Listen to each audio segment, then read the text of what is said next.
Commencez par préparer un moule de 24 cm de diamètre par 4 de haut en le graissant et en le chemisant avec du papier cuisson.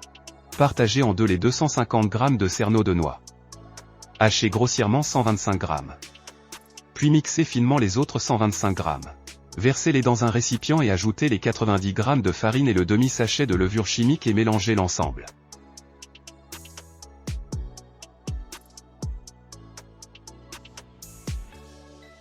Dans un autre récipient, cassez les 4 œufs entiers.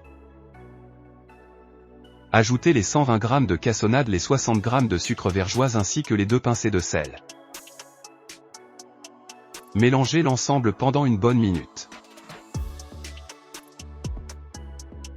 Puis ajoutez le mélange de farine, poudre de noix et levure chimique.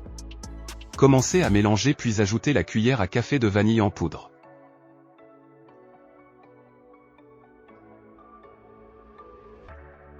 Continuez jusqu'à obtenir un mélange homogène.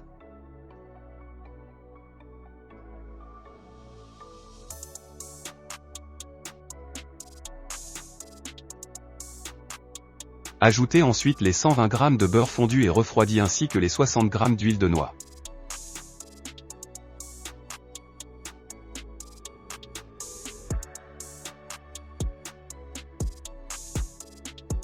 Finir de mélanger en ajoutant également les 3 centilitres de rhum ambré.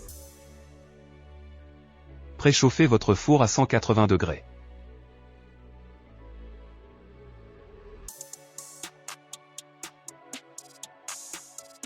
Pour terminer, ajoutez les 125 g de noix hachées grossièrement. Finir de mélanger délicatement avec la maryse.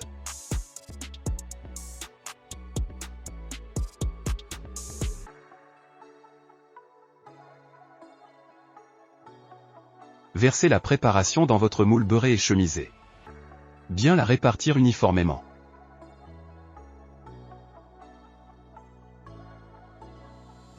Enfournez à 180 degrés pour 25 à 30 minutes en surveillant la cuisson. Sortir du four et après 10 minutes démouler sur une grille pour faire refroidir.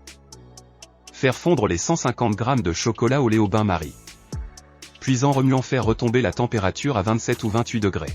Mettre le chocolat dans une poche et venir faire des traits sur toute la largeur du gâteau.